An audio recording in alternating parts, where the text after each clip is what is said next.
what you have, hold fast, that no man take thy crown. That no man take thy crown. I pray nobody will take your crown. Many years ago, persecution against the church, in this particular area I'm talking about now, was very intense, very difficult and very high. And there were these people that were Christians, and he decided that they were going to kill them, but not by shooting them. They were going to kill them by making them die slowly. And you see, that kind of death is very, very painful. If somebody is shot, within a few minutes the fellow is gone. But this one came with torture because of its being gradual. They put a terrible block, and you know, this kind of block, maybe you've not seen that kind over here. There was a particular place I was ministering, and because the hall, they used that hall for what they call skating, and then they put solid ice on the ground, and the ice will look like just the ground where you are now, very, very solid.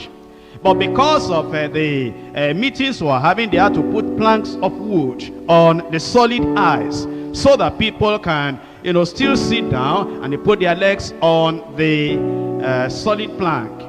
But then there was somebody that tripped on that ice on the ground, that is in a pan that was not covered, and he broke his knee. I mean, it's solid ice, but very, very cold. So this persecution of these 40 people, they put them in this particular ice, not covered, very cold. And as they just put them there, what will happen is that they will just die away like that. And they put soldiers so that they cannot run away. Soldiers on guard with their guns. So that those people will just stay there until they are freezed to death, frozen to death. And so these 40 people there, when they first got there because of the persecution, they were holding on, and they said they were not going to give up. And eventually one of them freezed to death. Then the next one died. Then the next one died. Then the next one died. Eventually 39 died, remaining one. Do you know it's difficult to stand alone? Do you know that when there's no encouragement and when there's no fellowship, where you don't hear the word of God like this, do you know, you'll think that you are the only one going through what you are going through. It's difficult to stand alone. So this other fellow began to wonder that before life is frozen out of me, maybe I should change my decision. And eventually, one of these soldiers there, he had been looking at what was going on. You know, sometimes God opens the eyes of unbelievers. Like he opened the eyes of Nebuchadnezzar and gave him that dream that Daniel interpreted.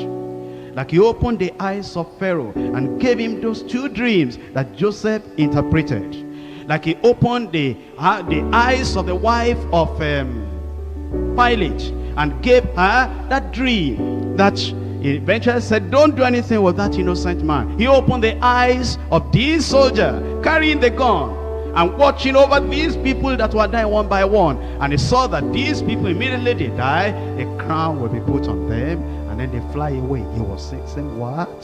Glorious death?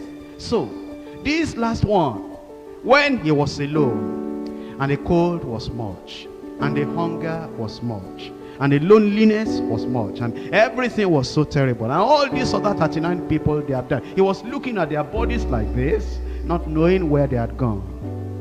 He told those soldiers, he said, I give up. I can't continue again. I can't endure again. That soldier that God opened his eyes said, you don't want to continue, come out of the ice, let me take your place. And took his place and got his crown. Hold fast what you have, that no man will take your crown. We don't know when Jesus is coming.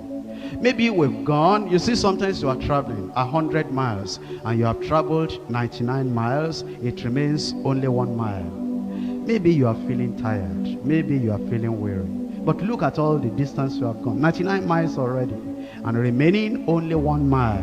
Why don't you say, even if I die, only 1 mile, I will make it? Why will you allow the devil to take your crown?